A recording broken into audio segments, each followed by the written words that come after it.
agora, diretamente da ABF Franchising Expo 2011, nós vamos ter acesso a informações muito relevantes sobre um dos principais mercados de franquia do mundo, os Estados Unidos. Para falar sobre isso, nós convidamos o William Sante, que é um diretor da área internacional da IFA, International Franchising Association. Right? Yes, sir. Thanks for coming, William. My pleasure. It's nice to have you here again. Always, yes. You were here a couple years ago. Uh-huh. Well, tell us all about U.S. I mean, it's a great market, and we all want to understand, how it works, the dynamics. Well, franchising has always been the best way for a small business to grow, okay? Because of the multiplicity. When you duplicate a system and you duplicate it successfully, you can grow a lot faster than if you're doing one business at a time. Sure. So we have always been, at the IFA, advocates for franchising in general, not only for the franchisor, but the franchisee. We're one of the few associations in the world, probably the only one, or the first one at least, that we were inclusive of all the franchisors, franchisees, and all the supplier members that combined all to make the franchise concept work. We have, over the last 30 years, there has been incredible growth in franchising, not only in outlets and in units, but in number of concepts and different ideas that come out. And over the last 10 years, more than 40% growth in franchising, even in spite of the slowdown period of the 2008, 2009, where we had that financial crisis, and we found that we had a bit of a slowdown. But luckily, unfortunately, the outlook for 2011 looks very good, and 2012 looks fantastic. Well, talking about categories, you mentioned that you have about a large variety of categories. They say there's about 70 total industries, 70, but there's 300 businesses or 300 ideas or 300 categories. Because here in Brazil we have about 25 to 30.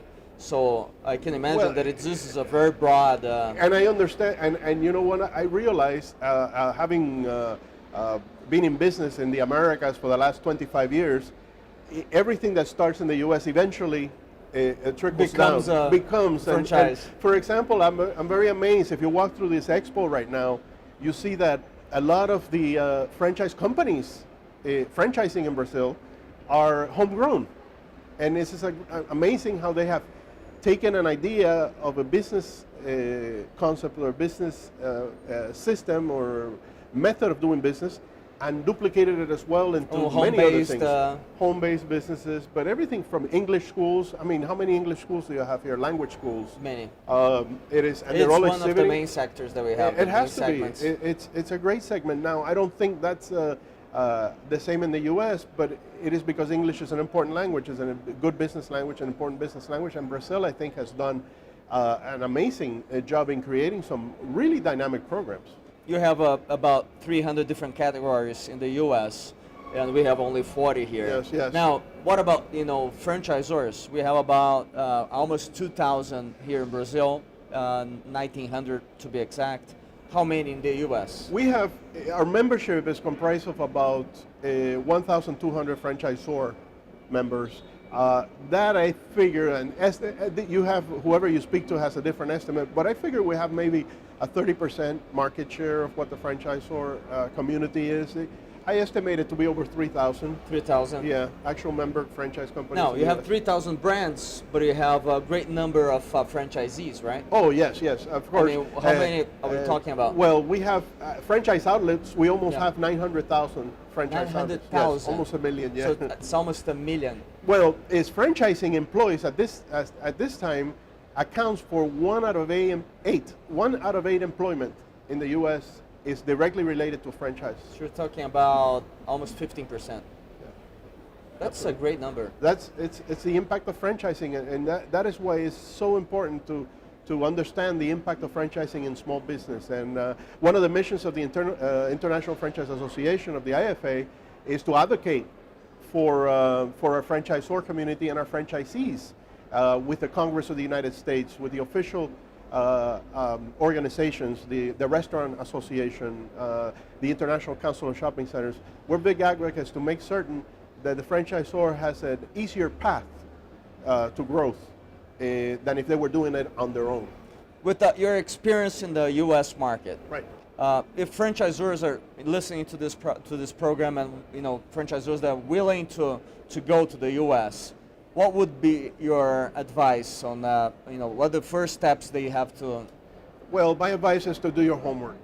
Just like you do if you're in São Paulo and you're growing in Recife or you're growing in Manaus, you're going to go to that market and do your search and your research and your market study and to see who your consumer is and what impact your concept is going to have. For example, is the business saturated? Are you the number 5 or number 6 hamburger option? In the US it will work. It still will work because people want to try something new. But what is your potential for growth? Do your financial analysis, build a business plan. IFF, International Franchise Association, do you guys have studies that we have resources at our website. If I can give it to you, is www.franchise.org. That has an incredible amount of resources, free resources, even for our non-members. Once you become a member, you have access to many more additional resources. We have an annual convention every year in February.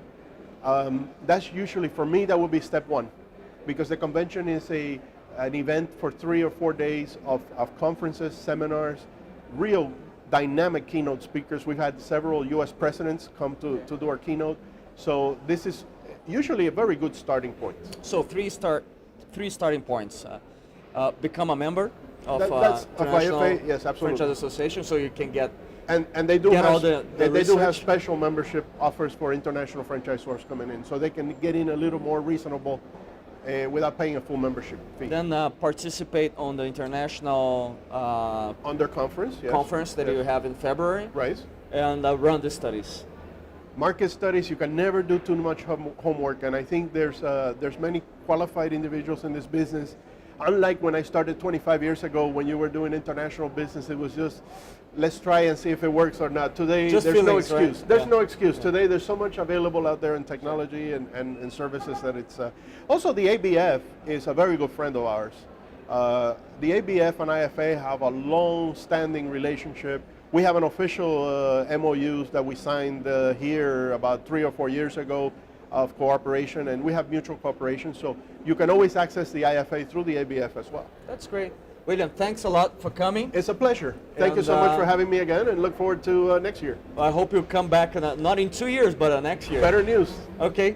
Yes. Acabamos de falar com William Sante, que é diretor internacional da IFA, International Franchise Association. A gente volta daqui a pouquinho com mais uma entrevista. Até lá.